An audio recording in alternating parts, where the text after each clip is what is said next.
Imagine this. On a quiet night, while you're admiring the stars above, a dark figure emerges from the shadows. This figure, a demon, turns to you and says, "What if you had to live the same life over and over again? No changes, no surprises, each pain, each joy, each thought, every breath. Every single moment would repeat, eternally, in the exact same way." How does that idea strike you? Does it fill you with anxiety, or does it make you proud? This concept is known as eternal recurrence, a powerful philosophical idea proposed by Friedrich Nietzsche.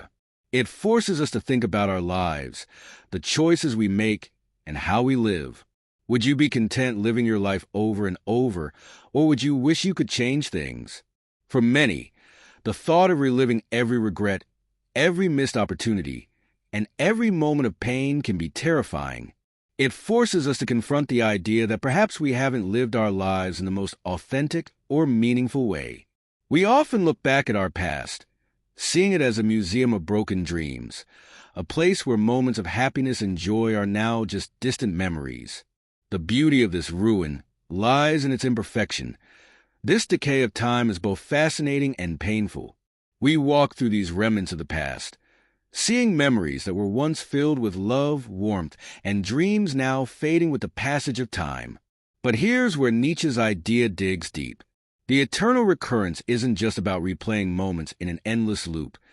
It's about understanding the profound impact of every action we take, every decision we make. Our past, full of regrets and imperfections, is what has shaped us into who we are.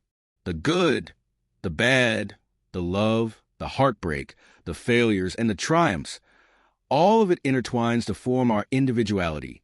In some ways, Nietzsche's idea challenges us to live more consciously. If we were to live our life over and over, how would we choose to live it? Would we make the same decisions? Would we regret the choices we've made? Or would we embrace them, knowing they contributed to the person we've become? Nietzsche's concept is not just about looking back with regret, but looking forward with a sense of purpose. It's about taking responsibility for the life we've lived and living with the awareness that our actions matter, not just for us, but for the people around us. It's an invitation to embrace our mistakes and flaws, to see them as part of the journey, and to accept that they are just as much a part of our existence as the moments of joy. As we reflect on this, we might wonder, what would we change if we had the chance? But maybe the question isn't about changing the past. Maybe it's about finding peace with our past, accepting that it has shaped who we are, and learning how to live authentically in the present. After all, we only have this moment right now. The future is uncertain, and the past is already gone. But how we choose to live today, how we choose to embrace every part of our life, can shape everything that follows.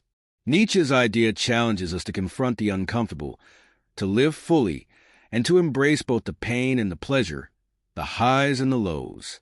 If we can do that, perhaps we can come to understand what it truly means to live a life worth repeating. As we face the idea of eternal recurrence, we also face a deeper question. How would we want to live this life if we knew it was the only one we had?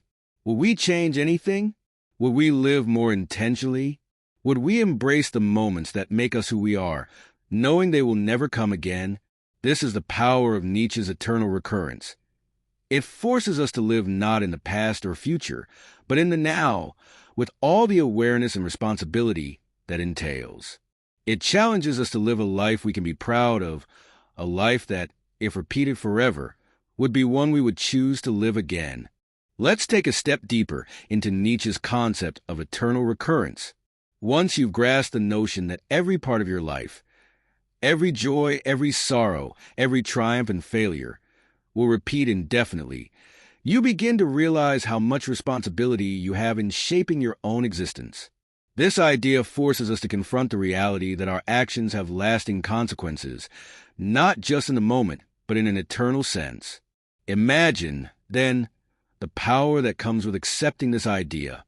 What would it mean to live a life that you would willingly want to relive forever? This is where Nietzsche challenges us, not to live for the future or look to the past, but to live fully in the present. So many of us spend our time looking ahead, waiting for a time when life will be better, when we'll finally be happy, when everything will be perfect. Once I get the promotion, once I find the right partner, once I have enough money. This pattern of deferring our happiness to a future moment is precisely what Nietzsche critiques. We're living for something that may never come, all while the present slips away unnoticed. Nietzsche believed that our lives are the only ones we truly have, and yet we often treat them as if they're a rehearsal, constantly waiting for the real life to begin. What if this is it? What if each day, each decision is as real and important as it gets? This notion of eternal recurrence places immense value on the here and now, challenging us to live with intention and authenticity. This is where the true beauty of Nietzsche's philosophy lies. Instead of allowing regrets, mistakes, or the unchangeable aspects of the past to define us, we can choose to live in such a way that we are proud of our choices. If our life were to repeat forever, will we find peace with the way we've lived, or would we regret the things left unsaid, the chances left untaken? Consider the idea of Amor Fati, the love of fate. This is another crucial aspect of Nietzsche's thinking. Amor Fati is about loving life in its entirety, not just the easy, happy moments, but the painful, difficult, and seemingly meaningless moments as well.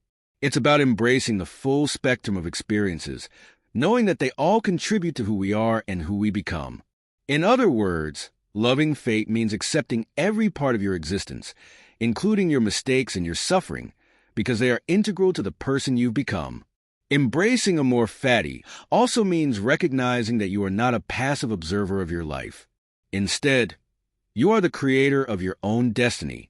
Even in the midst of hardship, you have the power to choose how you respond. When you encounter suffering, do you allow it to defeat you, or do you find meaning in it, using it as fuel for personal growth? This is where Nietzsche's philosophy intersects with our daily lives. It challenges us to not only endure hardship, but to see it as an opportunity to become stronger, wiser, and more resilient. Now, let's take this a step further. What if you, in some way, could choose your future? What if the idea of eternal recurrence gives us the freedom to redefine our lives in a way that reflects our truest values and desires? Nietzsche argued that we should not live for others, nor should we live for a future that may never arrive. Instead, we should live with a sense of authenticity, knowing that how we live today is the only way we'll ever experience life. The past is gone, the future is uncertain, but this moment is ours. In essence, Nietzsche's eternal recurrence is not a curse, but an invitation. It's an invitation to live fully, to make decisions that align with our deepest desires, to embrace our flaws and imperfections, and to see every moment as an opportunity for growth. When you truly grasp this idea, it transforms your view of life. It challenges you to stop waiting for the perfect moment and start living the life that you would want to relive again and again. It's not just about finding happiness. It's about finding meaning. It's about aligning your actions with your values and living authentically. Nietzsche's philosophy encourages us to ask ourselves, if I had to live this life again, would I regret how I've lived? Would I be proud of the person I am becoming? And if not, what can I change today, right now, to ensure that I'm living a life that is meaningful not just to others, but to myself? Through Nietzsche's lens, eternal recurrence isn't a burden. It's a profound reminder that our lives, every single moment, hold deep significance. The choice is ours. Will we live in such a way that we'd be proud to live the same life over and over again? Or will we waste this precious time, waiting for a future that may never come?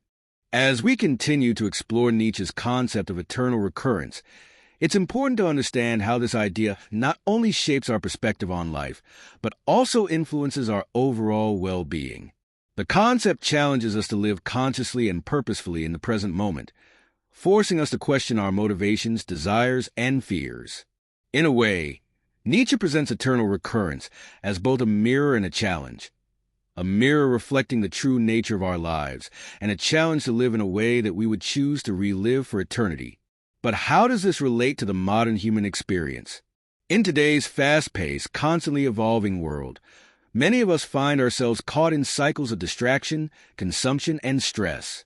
We often live as though there will always be time to change, to grow, to truly live. The endless demands of work, social media, and societal expectations pull us away from the present moment and away from our true desires. Nietzsche, however, cuts through this noise and reminds us that every moment counts. If we are not actively engaged in making our lives meaningful, if we are constantly putting off our happiness, we are not truly living. We are merely passing time. Nietzsche's Eternal Recurrence, when viewed through the lens of modern life, asks us to confront the ways in which we waste time and energy. It challenges the way we approach our daily routines. If we had to relive every moment over and over again, would we be proud of how we spend our days? Or would we feel regret for the time we've wasted, the opportunities we've ignored, and the connections we've neglected? One of the most profound aspects of Nietzsche's philosophy is that it forces us to take responsibility for our lives in a way that no other philosophy does. It's easy to blame external factors for our unhappiness, our upbringing, our environment, our circumstances, but Eternal Recurrence places a responsibility squarely on our shoulders. If we must live the same life forever, then it's up to us to make it a life worth living. The power to change, to evolve, to create meaning is within our grasp, but it requires conscious effort and a deep commitment to authenticity. Another key aspect of Nietzsche's philosophy is the idea of creating meaning in a world that might seem chaotic or meaningless. In the face of life's inherent struggles, it's easy to succumb to feelings of despair or nihilism. The modern world often leaves us questioning our place in the grand scheme of things. But Nietzsche's Eternal Recurrence offers a solution. By embracing the concept of Amor Fati, the love of fate, we learn to accept life's challenges and embrace the entirety of our journey. Every experience, every moment, even the painful ones, is part of the tapestry that makes up our existence. Through Amor Fati, we find meaning in the present, in the choices we make, and in the way we respond to life's challenges. It's about choosing to love life, not just the good moments, but the bad ones as well, because they are part of our growth and our evolution. When we accept that every moment, whether joyful or painful, has a purpose, we begin to view life through a new lens, one that is both empowering and liberating. In practice, this means that we must learn to confront our fears and face the things we often avoid. We must be willing to engage with our imperfections, our past mistakes, and our regrets. By embracing them fully, we create a life that is authentic, meaningful, and true to who we are. And in doing so, we might find that the idea of eternal recurrence, far from being a burden, becomes a source of strength and inspiration. It encourages us to live each moment as if it were the most important one, because in some sense, it is. But how do we begin to live in this way? How do we start making our lives meaningful, knowing that every choice, every action, every thought is being repeated eternally? The answer lies in the willingness to be present. It's about letting go of the distractions, the anxieties about the future, and the regrets of the past. Instead of waiting for the perfect moment, we start living with intention in the here and now. We begin to ask ourselves deeper questions. What am I doing today that I will want to do forever? What kind of person am I becoming, and is that the person I want to be? If I had to live this life over and over again, would I be proud of the decisions I'm making? These are not questions for the faint of heart, but they are the questions that lead to real self-discovery and a life that is worth living. Nietzsche's Eternal Recurrence also pushes us to confront the idea of death.